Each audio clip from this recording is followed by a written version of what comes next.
Ya, Assalamualaikum warahmatullahi taala wabarakatuh. Okay, minta maaf ya, live bila saya live kadang-kadang dia macam stuck sikit.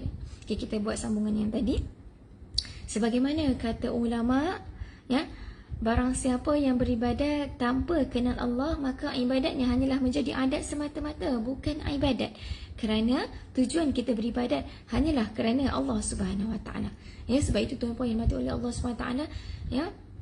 Sebab itu, ya, kalau kita buat suatu amalan, kita buat suatu ibadah kepada Allah Subhanahu Wa Taala sebagai orang Islam, maka kita akan dapat pahala. Tetapi bagi yang bukan Islam, ya, tapi bagi orang yang bukan Islam, bila dia beribadah kepada Allah Subhanahu Wa Taala, ini hanyalah adat semata-mata. Ya, dia tak dapat pahala. Sebagai contoh, bila kita orang Islam, kita buat ibadat. Kita buat ibadah yang kita buat tu, dia menjadi ibadah dan dia mendapat pahala di sisi Allah Subhanahu Wa Taala. Sebab apa? Sebab kita kenal Allah. Sebab kita orang Islam, kita diberi pahala dan kita diberi ganjaran pahala di setiap ibadah yang kita lakukan. Kita diberi pahala. Tetapi orang yang bukan Islam, ya, bila dia tidak mengenali Allah Subhanahu Wa Taala, segala perbuatan ibadah dia, sebagai contoh, ya, walaupun dia bukan Islam, tapi dia suka sedekah. Ya, dia suka bersedekah.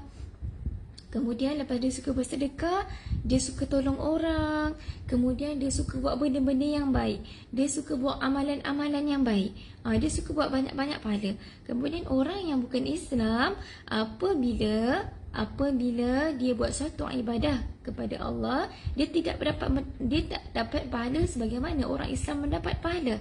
Sebab itu, bila kita sebagai orang Islam, bila kita buat banyak ibadah, tak kisahlah ibadah apa yang kita lakukan, kita tetap mendapat pahala di sisi Allah Subhanahu Wa Taala. Kemudian tuan-puan yang dimati oleh Allah Subhanahu Wa Taala, kita pergi sedikit kepada sifat-sifat Allah Subhanahu Wa Taala, yakni mukhalafatuhu lil hawadis. Mukhalafatuhu lil hawadis ini yang bermaksud Allah tidak sama langsung dengan makhluk. Ya, Allah tidak sama langsung dengan makhluk. Contohnya bagaimana? Ya, Allah ni, sifat Allah Subhanahu Wa Taala tak pernah sama dengan manusia. Ya, sebab itu, ya, kalau kita tengok sifat-sifat Allah ada berapa? Sifat-sifat Allah ada 20.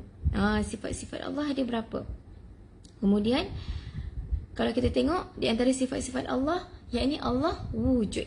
Allah itu ada, Allah itu wujud, Allah itu kekal.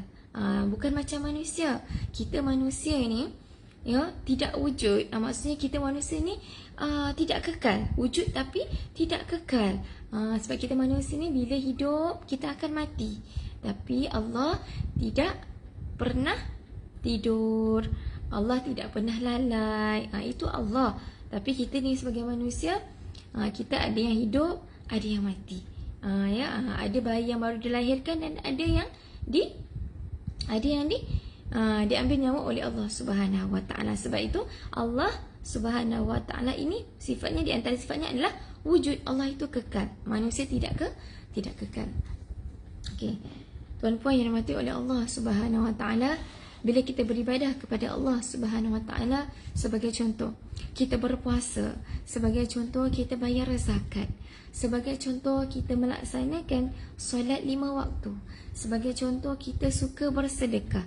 Jadi apa yang kita buat, apa yang kita lakukan ibadah kita kepada Allah Subhanahu Wa Taala, ya, bila mana kita mengenali Allah, makanya di sini ibadah yang kita lakukan itu mendapat pahala di sisi Allah Subhanahu Wa Taala.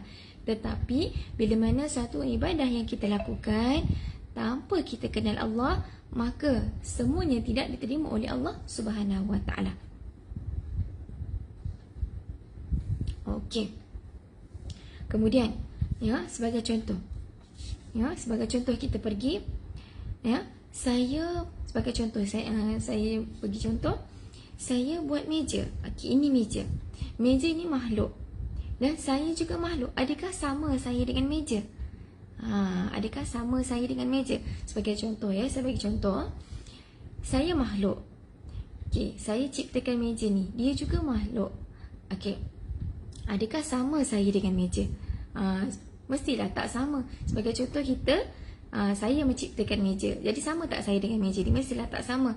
Tapi Allah Subhanahu Wa Taala tidak pernah sama dengan manusia. Allah yang menciptakan kita, Allah yang panjangkan umur kita, Allah yang beri rezeki kepada kita, yang panjangkan umur kita, yang matikan kita dan sebagainya. Adakah sama kita dengan Allah? Tidak, tidak pernah sama dan tidak akan sama. Sebab itu mukhalafatul lil hadis ini bermaksud Allah tidak sama langsung dengan manusia. Ya. Okay. Kemudian, apakah hukum kita mengenai Allah Subhanahu Wa Taala? Hukum dia apa, tuan-puan? Hukum kita belajar ilmu tauhid adalah wajib, dan hukum kita meninggalkan ilmu tauhid adalah berdosa besar. Ya. Kalau kita tengok, tuan-puan, dalam Islam ni hukum ni ada 5. Wajib, sunat, makruh, haram, harus. Ada 5. Ya. Kemudian hukum kita belajar ilmu tauhid adalah fardu ain. Kemudian hukum kita meninggalkan ilmu tauhid adalah berdosa besar. Sebab itu, ya, sebagaimana kata ulama, sebelum kau belajar ilmu yang lain, sebagai contoh ilmu fiqh ke, ilmu tasawuf ke, ilmu tafsir ke, ilmu hadis ke, dan ilmu-ilmu yang lain, wajib engkau belajar ilmu tauhid untuk engkau kenali Allah Subhanahu Wa Taala. Ini kata ulama. Saya ulang sekali lagi, kata ulama, sebelum kau belajar ilmu yang lain, wajib engkau belajar ilmu tauhid. Wajib kau belajar ilmu tauhid untuk kau kenali Allah Subhanahu Wa Taala. Maksudnya kat sini, tuan-puan, bila mana kita nak belajar ilmu-ilmu yang lain, kita nak belajar ilmu geografi ke, ilmu sejarah ke, ilmu bahasa Inggeris ke dan sebagainya, wajib kita belajar ilmu tauhid. Ilmu tauhid terlebih dahulu untuk kita kenal Allah Subhanahu Wa Taala. Yang maksud kat situ, wajib adanya ilmu tauhid dalam hidup kita ni untuk kita kenal siapa itu Allah Subhanahu Wa Taala. Bila kita kenal Allah, kita lakukan ibadah, ya, maka diterima oleh Allah Subhanahu Wa Taala. Okey, kemudian barang siapa yang gagal dalam ilmu tauhid, maka ia gagal dalam ilmu seluruhnya. Ya, dan kata ulama, barang siapa yang gagal dalam ilmu tauhid, maka ia gagal dalam seluruhnya. Maksudnya apa? Maksud dekat sini, barang siapa yang tak tahu ilmu tauhid, yang tak belajar ilmu tauhid, maka ia gagal dalam ilmu seluruhnya. Maksud betapa pentingnya ilmu tauhid ni kepada kita, tuan-puan, betapa pentingnya dan betapa wajibnya untuk kita belajar ilmu tauhid untuk kita kenali siapa itu Allah Subhanahu Wa Taala. Okey. Kemudian, ya, kita pergi kepada hadis. Dalam kitab hadis Imam Nawawi, ya, dalam kitab hadis Imam Nawawi, hadis yang kedua, sebagaimana malaikat datang bertanya kepada Nabi Muhammad sallallahu alaihi wasallam. Malaikat datang bertanya kepada Nabi Muhammad sallallahu alaihi wasallam. Kata malaikat, "Wahai malaikat, terangkan aku tentang Islam." Lalu Nabi jawab apa? Lalu Nabi jawab, Islam itu ada 5 perkara. Islam itu ada 5 perkara. Okey, ada 5 perkara Islam. Yang pertama, Islam itu apa? Islam itu adalah mengucap 2 kalimah syahadah. Asyhadu an la ilaha illallah wa asyhadu anna Muhammadar Rasulullah. Itu Islam. Kemudian, yang kedua, solat 5 waktu. Solat 5 waktu ini apa? Menjaga solat kita 5 waktu. Ya, menjaga solat 5 waktu. Okey, sebagai contoh, kita sebagai orang Islam, wajib kita jaga ibadah kita. Yang paling penting adalah solat. Jaga solat kita subuh, zuhur, asar, maghrib, isyak. Wajib kita sebagai orang Islam menjaga ibadah kita. Yang pertama sekali adalah solat. Sebab apa? Bila kita meninggal dunia, yang akan ditanya oleh Allah Subhanahu Wa Taala adalah tentang apa? Tentang solat kita, tentang ibadah kita. Itu yang pertama. Sebab itu, solat itu sangat-sangat penting dan sangat-sangat wajib kepada orang orang Islam. Nak menentukan dia adalah orang Islam ataupun tidak adalah bergantung dengan solat dia. As-salatu imanuddin. Solat itu merupakan tiang agama. Barang siapa yang menunaikan solat, maka dia apa? Maka dia meninggikan agama dia. Maka dia as-salatu imanuddin. Solat itu merupakan tiang agama. Maka dia teguhkan agama dalam diri dia. Bila mana kita meninggalkan solat kita, bermakna kita merobohkan tiang agama yang ada pada diri kita. Okey, kemudian yang ketiga, menunaikan zakat. Sebagai orang Islam, Nabi kata wajib kepada kita menunaikan zakat. Lagi-lagi bila dalam bulan Ramadan kita tunaikan zakat. Zakat fitrah. Kemudian kalau kita tengok tuan-puan, zakat ni banyak. Zakat ni banyak. Ya, ada zakat harta, zakat pendapatan, ya, zakat emas dan sebagainya. Jadi sebagai orang Islam, wajib kepada kita untuk kita menunaikan zakat. Wajib. Okey. Kemudian puasa di bulan Ramadan. Bila datangnya bulan Ramadan kepada kita, maka wajibnya kepada kita untuk berpuasa di bulan Ramadan. Puasa ni apa? Puasa ni maksudnya menahan diri daripada lapar dan dahaga. Bukan sahaja kita menahan diri daripada makan dan minum, tetapi menahan diri daripada melakukan perkara-perkara yang tidak baik. Sebagai contoh, ya, sebagai contoh orang Islam, selain daripada puasa bulan Ramadan, puasa sunat. Ya, puasa sunat dan sebagainya. Wajib seseorang itu bila dia berpuasa bukan sahaja puasa daripada makan dan minum, tetapi berpuasa daripada perkara-perkara yang membatalkan puasa. Sebagai contoh, jaga lidah kita, jaga mulut kita daripada menyebut benda-benda yang tak baik, menahan diri kita daripada sebut benda-benda yang tidak baik. Sebagai contoh. Okey. Kemudian yang kelima adalah menunaikan haji yang bagi yang berkemampuan. Maksudnya apa? Dalam Islam, Nabi kata menunaikan haji bagi yang berkemampuan bagi orang Islam. Sebab itu kalau kita nak tahu tuan-puan, adakah kita mampu ke tidak, kita tengok diri kita. Sebab itu bila kita rasa kita tak mampu, paling penting kita ada niat dan kita ada hasrat nak menunaikan haji.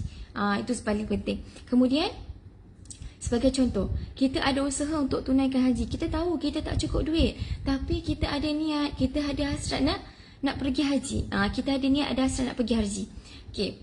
Cara dia bagaimana? Caranya adalah dengan bila mana kita ada tabungan. Bila mana kita ada tabungan, kita cuba untuk simpan duit sikit-sikit dalam tabung kita. Sebagai contoh, bila kita ada tabungan, kita simpan sikit-sikit duit kita dalam tabung, ya. Kita simpan duit kita dalam tabung. Bila mana Allah nampak usaha kita nak pergi haji, walaupun kita tahu yang kita ni tak mampu nak menunaikan haji, duit tak cukup, kesihatan tak bagus dan sebagainya, tapi bila mana kita ada hasrat, ada niat dan ada usaha, Allah melihat setiap usaha kita. Itu dia. Okey, kemudian, ya, saya ulang sekali lagi, datang malaikat kepada Nabi, wahai Nabi, terangkan aku tentang Islam. Islam itu ada 5. Yang pertama, mengucap 2 kalimah syahadah. Wajib sebagai orang Islam kita mengucap 2 kalimah syahadah. Asyhadu an la ilaha illallah wa asyhadu anna Muhammadar Rasulullah. Kemudian yang kedua, salat 5 waktu, tunaikan zakat, puasa di bulan Ramadan dan menunaikan haji bagi yang berkemampuan. Kemudian malaikat datang lagi bertanya dengan Nabi Muhammad sallallahu alaihi wasallam. Dan malaikat bertanya lagi kepada Nabi, wahai Nabi Muhammad sallallahu alaihi wasallam, ya, terangkan aku tentang iman. Iman tu apa? Tanya malaikat, wahai malaikat, terangkan aku tentang iman. Iman tu apa, tuan-puan? Iman itu, kata Nabi, mengenali Allah Subhanahu wa taala. Sebab itu saya katakan tadi, bila mana kita belajar untuk kita kenal Allah Subhanahu wa taala, maka hukumnya adalah wajib bila mana kita mengenali Allah Subhanahu wa taala. Sebab itu sebelum kita meninggal dunia, wajib sebagai orang Islam, wajib sebagai orang Muslim untuk kita mengucapkan 2 kalimah syahadah. Asyhadu an la ilaha illallah wa asyhadu anna Muhammadar Rasulullah. Ya.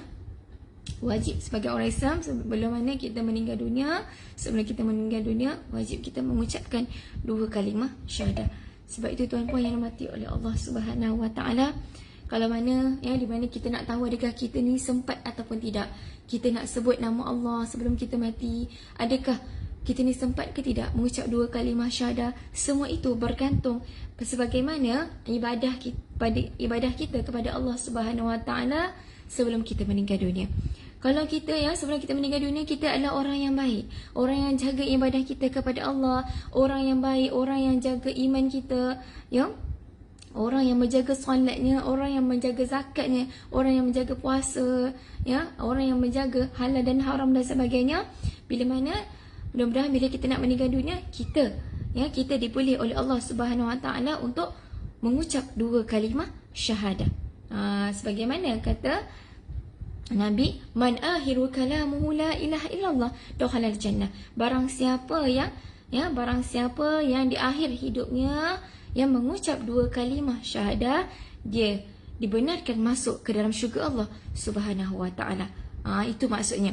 Sebab itu tuan-puan, barang siapa yang sempat untuk mengucapkan 2 kalimah syahadah sebelum dia meninggal dunia, maka dia dibolehkan masuk syurga Allah Subhanahu Wa Taala. Jadi kita nak tahu kita ni adalah orang yang terpilih oleh Allah ke tidak untuk mengucap 2 kalimah syahadah sebelum kita meninggal dunia, maka dinilai melalui hidup kita sekarang ni. Adakah kita ni orang-orang yang baik, kita ni jaga amalan ke tidak? Dia bergantung kepada ibadah kita kepada Allah Subhanahu Wa Taala. Bila kita orang baik, mudah-mudahan sebelum kita mati kita sempat mengucapkan 2 kalimah syahadah. Sebab itu tuan-tuan yang mati oleh Allah SWT, bagaimana cara kita nak berhubung dengan Allah Subhanahu Wa Taala. Kalau kita nak berhubung dengan manusia tuan-puan, bila mana kita nak hubung manusia dengan manusia, kita nak berhubung dengan pasangan kita, kita nak berhubung dengan sahabat-sahabat kita, kita nak berhubung dengan mak ayah kita yang masih hidup. Kalau kita sebagai manusia, kita guna apa? Kita guna telefon, kita guna email, kita guna surat dan sebagainya. Tetapi bila mana seorang hamba itu dia nak berhubung dengan Allah Subhanahu Wa Taala, dengan cara apa? Dengan cara perbanyakkan membaca Al-Quran. Perbanyakkan membaca Al-Quran. Ketahuilah bahawasanya bila mana kita banyak membaca Al-Quran, Al-Quran itu adalah surat cinta daripada Allah Subhanahu Wa Taala. Surat cinta Allah Subhanahu Wa Taala. Sebagaimana Nabi kata, barang siapa yang meninggalkan Al-Quran, barang siapa yang meninggalkan Al-Quran selama sehari, barang siapa yang meninggalkan Al-Quran selama sehari, bermakna Al-Quran meninggalkan dia selama seminggu. Barang siapa yang meninggalkan Al-Quran selama seminggu, bermakna Al-Quran meninggalkan dia selama sebulan. Dan barang siapa yang meninggalkan Al-Quran selama sebulan, bermakna Al-Quran meninggalkan dia selama setahun. Barang siapa yang meninggalkan Al-Quran selama sebulan, maka Al-Quran tinggalkan dia selama setahun. Bila mana kita meninggalkan Al-Quran selama setahun, cuba kira bila mana Al-Quran meninggalkan kita selama bertahun-tahun. Allahu Akbar. Yang dimaksudkan dengan meninggalkan Al-Quran ni apa tuan-tuan? Bermaksud adalah bila mana kita tidak membaca Al-Quran selama sehari, Al-Quran meninggalkan kita selama seminggu. Sebab itu betapa pentingnya tuan-puan bila mana kita baca Al-Quran, kita baca surat cinta daripada Allah Subhanahu Wa Taala setiap hari. Kalau boleh setiap hari tu kita buka Al-Quran. Kalau boleh setiap hari tu kita buka Al-Quran, kita baca Al-Quran. Kita baca Al-Quran. Kalau boleh kita tadabbur sikit Al-Quran. Kita tengok surat cinta daripada Allah Subhanahu Wa Taala, apa yang Allah tulis dalam Al-Quran. Itu di surat cinta dalam Al-Quran. Bagaimana kita nak berhubung dengan Allah? Yang pertama sekali adalah dengan cara kita membaca Al-Quran. Perbanyakkan membaca Al-Quran. Bila mana kita berbanyak baca Al-Quran, orang yang banyak baca Al-Quran ni tuan-puan, hati dia rasa tenang. Hati dia rasa tenang. Dia rasa bila kita baca Quran ni, kita rasa hati kita ni lebih dekat dengan Allah Subhanahu Wa Taala. Kita rasa lebih dekat pada Allah Subhanahu Wa Taala. Kemudian, bagaimana cara kita nak berhubungan dengan Allah Subhanahu Wa Taala? Dengan cara kita menunaikan solat, dengan cara kita menjaga solat kita 5 waktu sehari semalam. Lepas kita dah tunaikan solat, kalau ada solat-solat sunat, kalau kita ada masa, maka tunaikanlah solat-solat sunat. Sebab apa? Bila mana sebagai seorang hamba Allah itu, bila dia solat, itu adalah bagaimana dia berkomunikasi dengan Allah Subhanahu Wa Taala. Sebab itu Nabi ajarkan kepada kita, bila kita sedang solat, bila kita menunaikan solat, bila kita ada hajat kepada Allah, dalam sujud yang terakhir, dalam sujud yang terakhir tu mintalah pada Allah, mintalah banyak-banyak kepada Allah Subhanahu Wa Taala bila kita ada hajat dalam sujud yang terakhir. Mudah-mudahan di setiap sujud terakhir kita, hajat yang kita minta pada Allah, Allah kabulkan, Allah tunaikan hajat kita. Ya. Sebagai contoh, ada yang bertanya kepada saya, Ustazah, anak saya sekian-sekian, anak saya ni keras kepala lah Ustazah, anak saya ni susah nak dibentuk lah Ustazah, bagaimana caranya? Saya dah buat macam-macam tapi tak jalan juga. Caranya adalah apa? Caranya adalah Nabi ajarkan kepada kita, cari waktu-waktu mustajab doa. Sebagai contoh, waktu hujan. Waktu hujan tu kita betul-betul kita minta kepada Allah Subhanahu Wa Taala dengan bersungguh-sungguh. Kemudian bila mana lagi waktu mustajab doa? Bila mana? Di antaranya ketika kita dalam sujud yang terakhir. Bila mana kita dalam sujud yang terakhir minta hajat dan minta doa kepada Allah Subhanahu Wa Taala. Ya, minta hajat, minta doa. Kemudian bila mana kita ni ada waktu, ya, ada masa, kita bangun sepertiga malam, ya, kita doa kepada Allah Subhanahu Wa Taala. Tuan-puan yang dirahmati oleh Allah Subhanahu Wa Taala, perasan tak? Bila mana waktu malam kita kadang-kadang nak pergi tandas, nak buang air ke, kan? Kita rasa macam tiba-tiba malam tak boleh tidur. Tiba-tiba je. Itu bermakna Allah nak kejut kita untuk kita doa kepada Allah. Itu bermakna Allah kejut kita untuk kita apa? Untuk kita solat. Untuk kita solat tahajud di malam hari. Allah sebenarnya, Allah SWT jentikkan kepada kita tiba-tiba nak pergi tandas. Sebenarnya Allah nak bangunkan kita. Allah nak bangunkan kita untuk kita berdoa. Tapi kita lepas pergi tandas, masuk, tidur balik. Ya, bila Allah kejutkan kita, bangun pagi, dan pergi tandas tu, kita tidur balik. Tapi sedangkan Allah nak kita doa pada waktu tu. Tak semua orang, tuan-puan, tidak semua orang yang Allah kejut dia pada waktu malam hari, sepertiga malam, 3 pagi, 4 pagi, 5 pagi sebelum subuh. Tak semua orang yang Allah kejut dia untuk nak doa kepada Allah Subhanahu Wa Taala. Tetapi bila mana kita dipilih oleh Allah, Allah kejutkan kita nak pergi tandas, ingatlah bahawasanya sebenarnya Allah nak kita doa kepada dia. Allah nak kita doa kepada Allah. Allah nak kita solat, bangun tahajud, mohon kepada Allah Subhanahu Wa Taala. Itu maksudnya. Itu maksudnya.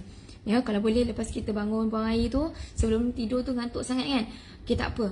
Tadah tangan, doalah. Mohonlah hajat kepada Allah Subhanahu Wa Taala. Mohonlah hajat kepada Allah Subhanahu Wa Taala. Apa hajat yang kita nak. Ya, sebagai contoh, anak keras kepala ke, suami buat hal ke dan sebagainya, isteri macam ni dan ke dan sebagainya. Maka waktu-waktu yang mustajab doa itulah yang kita perlu cari dan perbanyakkan doa kita pada waktu tu. Sebab kita dah usaha macam-macam dah. Kenapa macam ni? Kenapa macam ni? Jadi pilihlah jalan untuk berdoa kepada Allah Subhanahu Wa Taala dengan doa bersungguh-sungguh. Dengan doa bersungguh-sungguh, mudah-mudahan Allah terima segala doa kita dan ibadah kita. Okey, kemudian bagaimana cara kita nak berhubung dengan Allah Subhanahu Wa Taala? Dengan cara apa? Adalah dengan cara tasbih, tahmid, zikir kepada Allah Subhanahu Wa Taala. Itu caranya. Sebagai contoh, kita nak berhubung dengan Allah adalah dengan cara kita berselawat kepada Allah, berselawat ke atas Nabi Muhammad sallallahu alaihi wasallam. Kemudian kita perbanyakkan zikir. Ya Allah, Ya Allah, Ya Allah, Ya Allah, Ya Hafiz, Ya Muhaimin. Sebagai contoh pada pagi yang mulia ini, bila kita nak pergi kerja, kita lepaskan, orang kata apa, kita serahkan segala urusan kita, ya, hidup dan mati kita kepada Allah Subhanahu Wa Taala. Ya, sebagai contoh, kita nak pergi kerja, kita nak hantar anak kita pergi sekolah. Macam mana agak-agak anak aku nak pergi sekolah ni? Dah 3 hari cuti ni. Agak-agak nak pergi sekolah ni susah sikit. Susah nak pergi sekolah, menangis dan sebagainya kan. Okey, kita serahkan anak kita kepada Allah Subhanahu Wa Taala untuk Allah jaga. Kita serahkan suami kita nak pergi kerja, kita serahkan suami kita ni kepada Allah Subhanahu Wa Taala untuk Allah jaga. Kita serahkan diri kita kepada Allah Subhanahu Wa Taala untuk Allah jaga. Sebab itu perbanyakkan zikir dengan zikir. Ya Allah, Ya Hafiz, Ya Muhaimin. Ya Allah, sebaik-baik penjaga. Ya Allah, Ya Hafiz, sebaik-baik penjaga. Ya Allah, Ya Muhaimin, sebaik-baik memelihara.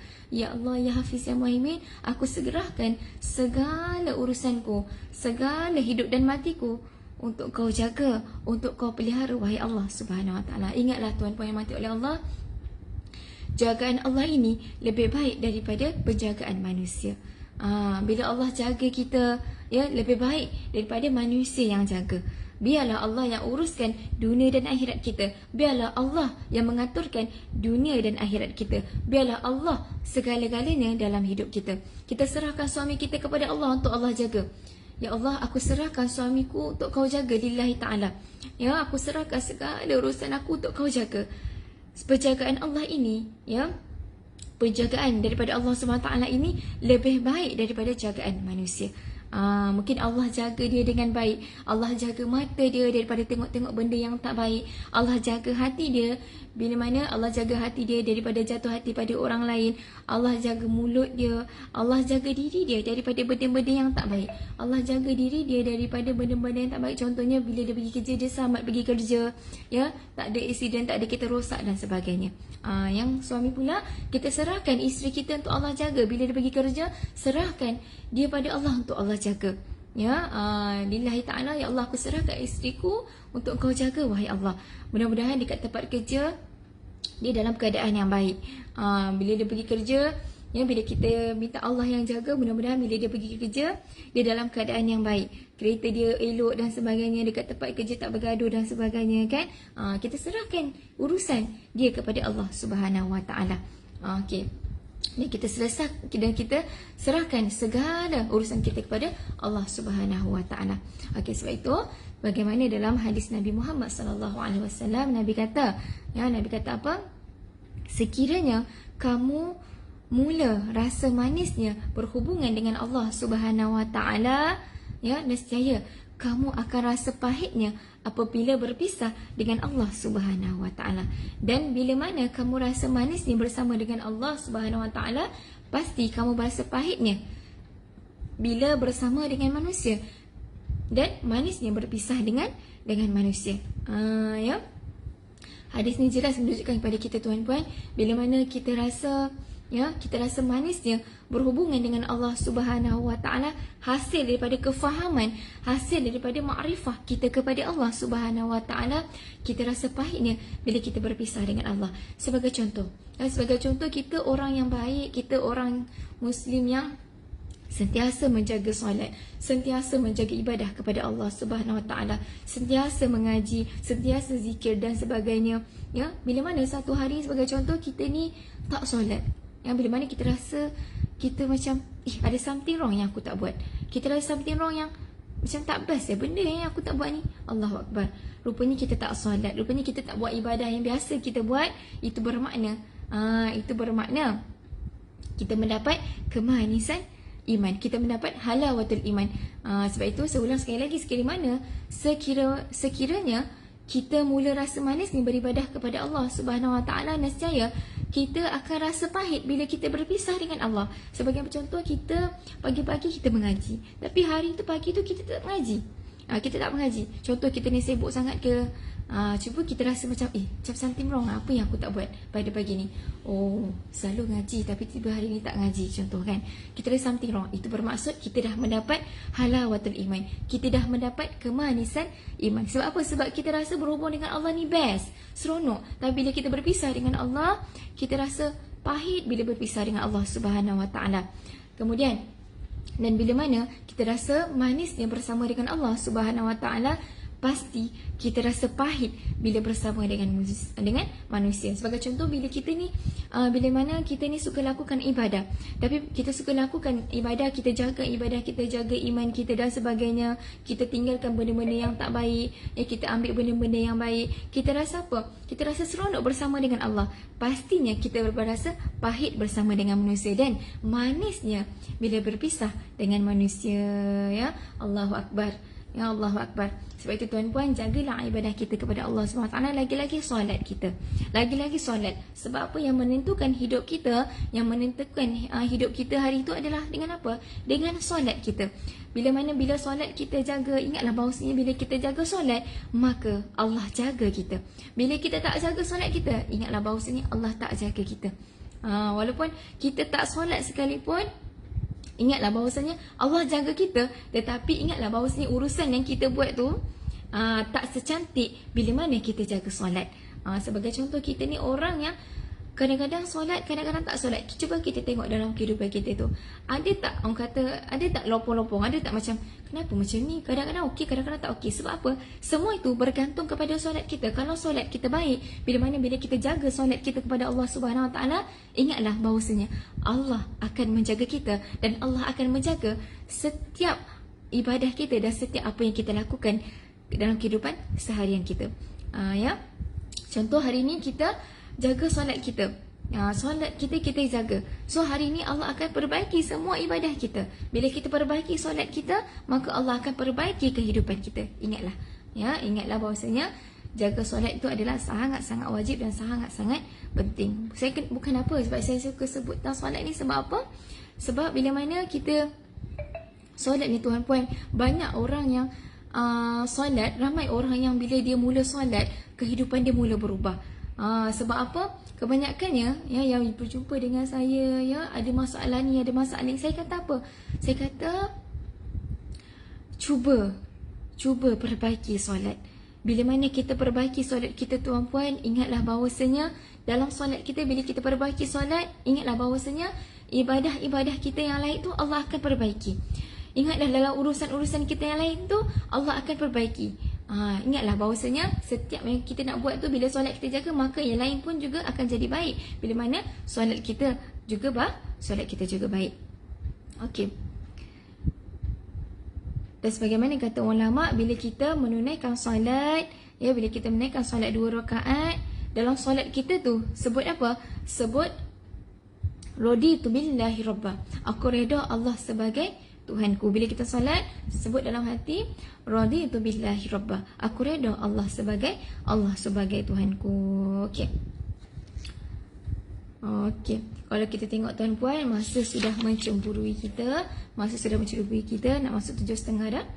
Okey, kesimpulannya dekat sini, sebagaimana kata ulama, ketahuilah oleh kamu barang siapa yang bangun pagi dan fikirkan tentang dunia dan tidak mencari Allah, maka akan dihukum oleh Allah Subhanahu Wa Taala. Ada orang yang bangun pagi, dia tak cari Allah pun.